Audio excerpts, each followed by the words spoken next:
Hello everyone, and thank you for joining me today. I'm going through the chess bots on chess.com, and today at my lunch I thought I would take a look at Ali rated 1400. 1400 is the last of the intermediate, and then after that it gets into the advanced at 1500. And so in this game it lasted 60 moves, and I almost got my ass handed back to me. But I got into a little bit of trouble, and if I would have lost the game, I would have posted it just the same. Because one thing about my videos is I always practice that I'll post good moves, bad moves, whatever, and hopefully I and the audience can learn from them. So let's take a look at this game, because it is 60 moves, so I want to try to get started and keep it going. Some of my videos have been up into the 20-minute range. Try to keep them a little shorter than that, but we did cover a lot of stuff. So at the queen's pawn opening, and I usually respond with d6, but I thought I would. It's been a while since I've met in the middle, so I thought I'd try that. Just these little book icons, the textbook openings. Nothing new under the sun here with these. Just remember, when you're starting out, just try to control the center and get your pieces developed. That's the main thing. And 1400, very respectable ELO. Got to be careful, as you're going to see here, where I make some mistakes, get into a little bit of trouble, and start to wonder if I'm really going to get out of trouble, but I finally do. So here, I just saw the opportunity to mess up some pawn structure for my opponent, and that's what I was trying to do. Is just there's a doubled up pawn. That's good for me, bad for my opponent. And here the computer says I made a mistake, and maybe it did. I thought about pushing this pawn just to protect it, but I didn't want this pawn to come down, and then it's got a decent pawn structure, and actually in my territory. So I saw that, let me get those arrows off there. Okay.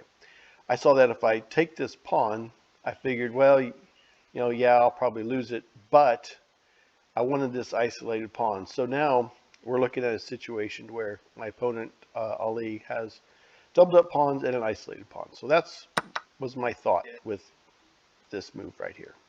And I realized that this threat is probably going to happen, and it does. So now this is a tough situation for me, because here's the trade-off. In chess, everything is a trade-off. You can't take something without giving something. You can't give something without taking something. It's like this yin and yang rule or something. So I did achieve my goal of having this terrible pawn structure, although it's not the end of the world for my opponent by any means. The trade-off, what I was just preaching about, is my development is poor, and that's the trade-off. I have one knight, one piece developed, and he's in trouble. So I did think about coming back where I started, but I thought, well, maybe I can hang on to this pawn.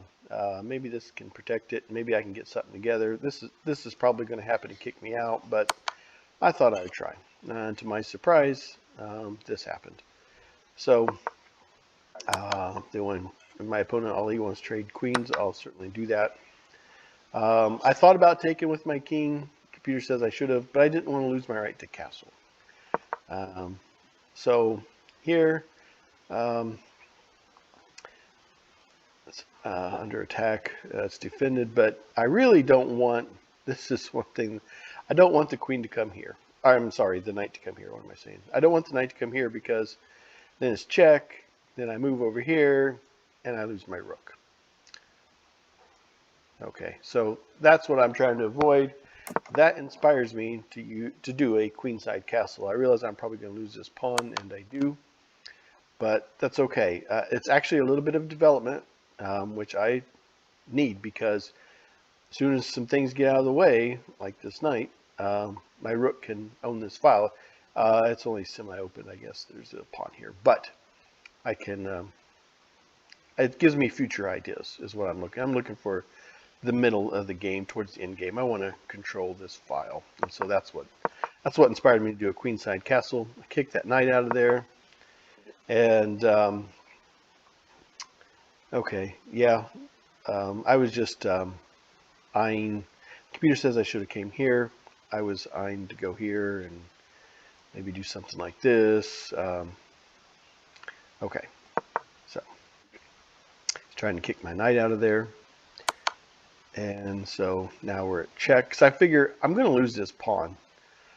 But this might allow me to keep this pawn if this bishop takes.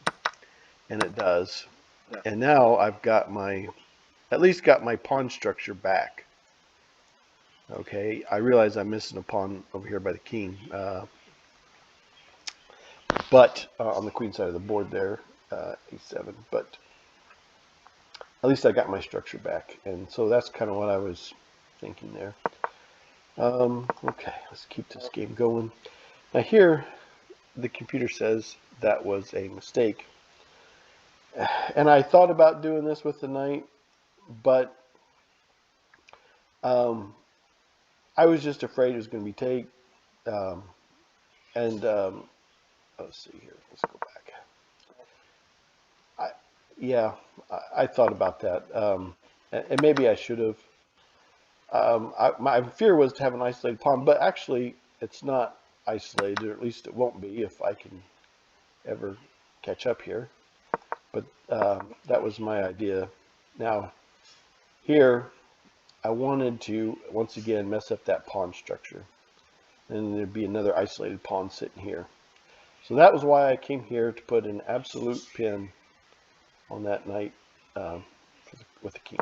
So, but with that bishop coming here and blocking my idea, I decide now finally to develop that knight.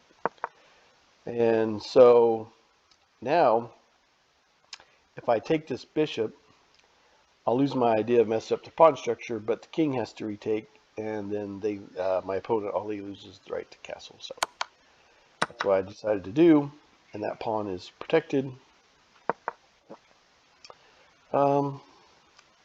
Yeah, I mean, I thought about doing that. I was afraid of losing this pawn if I put the knight. Let's go back and look at that. Let's just play that out. So the computer said, okay, so it was there, and then the computer said I should have went here. And there's that. There's this for check. And so king is probably going to run here. But the problem with that I didn't like is now I've got an isolated pawn. And so that's why I did not do that. So anyway, I just wanted to share that with you. The computer knows better than I do, but there was something there that I just didn't see. The computer saw, and I just didn't see it. So let's get back to the game. Let's get back to what happened. So I did make this choice, and that is why I made that choice.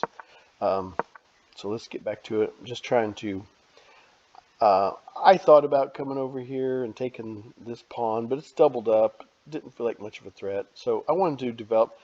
In this game, in a game of chess, you can't just leave your rooks just sitting there. So I thought, well, this gives me a chance to get the rook out. Computer said it was a good move, but was not the best move. But it is what it is. All right. So let's keep this game going here. I'm trying to still, the king is out here, so I'm still trying to control the center, and I can't forget about these pawns.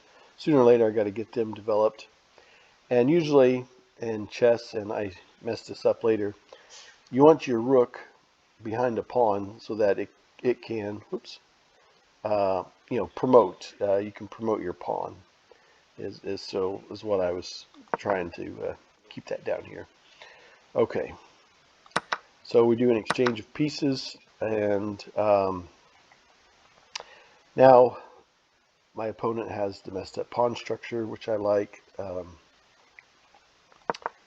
So now this knight here protects that pawn. It can be taken with the knight, but then I'll put a pin on the knight. And so that would be dangerous for the computer, for Ali to take that. Okay. So now I get some pawns going here.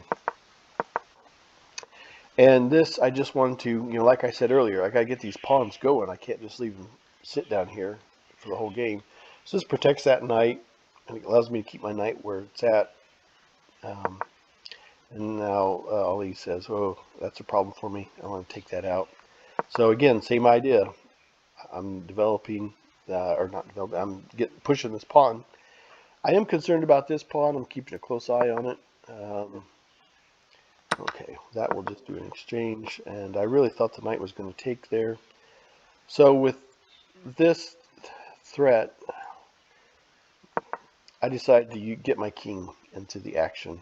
And a lot of times in a game, it's easy just to leave your king sitting down here, and it's scary to get your king out. Get that king out. Put him to work.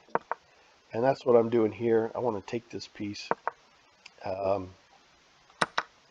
And finally I do. So now I don't have to worry about that pawn coming down. And now I kind of get kicked around. I was just brought into check, and I'm brought into check again. And the problem I keep falling into is I keep landing on a square. Let's look at that again. I keep landing, I come here, I can just get kicked around, and I can come here, and I'm back to check again. I'm trying to keep my king on this side of the board to stay in the action, and Ali is trying to kick my king over into here into this side of the board, and he is actually successful at that, as you will see. So here, I see what the computer is saying this was the best move. I looked at this in hindsight, and you usually want to get your rooks out there. This would have been a great spot for my rook. Instead of messing around over here, this pawn is already protected by this knight, and this knight is protected by this pawn. So on that note, I should have brought the rook out and start doing some things with it. So anyway, let's take a look here. Okay, so now here we go. I'm back in check again. And now here I come, leaving the side of the board that I wanted to stay on. And so there's my check, which I didn't think was a bad move. It is protected. My rook is protected by this pawn. And yeah, in hindsight, I should have kicked this knight out of here. Instead of getting greedy and just taking this pawn. That pawn was no threat. This knight was the bigger threat. Should have kicked him out of there and moved this pawn. But and now I pay the price. Okay. So here I'm just trying to trade these pieces out. This pawn will be protected by my knight, and so okay, so it did not go the way I wanted to, but here's the thing, is it's 3 pawns to 1. I'm going to promote one of these guys. 2 knights left. That's my sight, is I'm just going to try to promote one of these pawns. Yeah, I should have kept my king in the middle, just to kind of keep a threat on here. But yep, that was definitely a mistake, because now this kind of thing starts happening. And again, I lose a pawn. So now it's just 2 pawns to 1. But I felt like I had the better momentum. This pawn was going to promote. He took with his knight, which was a mistake. So I'm gonna go ahead and get rid of that knight. And now back to the business of promoting pawns. If he wants to take that knight, I'm going to let him. Let's get this queen, and then I can just clean house. Okay. Yeah, he should have took the knight there. At least gave him hope to get this promoted. Probably wasn't going to happen. So here I came up with the idea of, I want to, this is a 60-move game. I've got into a wee spot of trouble here several times with this Ali 1400. So now I want to show, one of the things I'm always preaching is, One piece by itself can't do much, even if it's queen. You need to use your pieces together. So I came here to protect my knight, and I want to end this game using, I want to use the queen and the knight together, just to show as a good example. It's no different than any other piece. I always think of it as get your opponent's king into a box and keep making that box smaller and smaller and smaller until finally it's mate. So that's what I go after here. Now you can see I actually own this square. I own all of this. So not a lot of options for the king here, my opponent's king. So it goes down to the bottom rank, which is exactly what I was wanting. So now I've got that box even smaller. You know, this is the only places the king can go. I know it can only move one square at a time, but this is, I've got all this closed off, and actually this too. So now I'm going to use my knight and my queen together, try to make an even smaller box, and eventually it'll be mate. Queen is protected by the knight. There's some other ways to do it, but the computer says I should have came here, but this is the way I saw, and that's what I pursued. Again, that's check. There's only one place to go. And now it's mate. And so I just closed up that box. Very tight game. 75%, 74%, basically. So yeah, I had a lot of fun with this game. 1400, in my opinion, is a very respectable ELO. A lot can happen. You do have to keep your wits about you. And it's a great game, a lot of fun. And thank you so much for watching. And feel free to watch some of my other videos where I just talk about everything. And we'll be getting into some other bots as well. Up until the 2400s where I start to really crap out. But we'll see how far I go. Thank you so much for watching. Have a great day.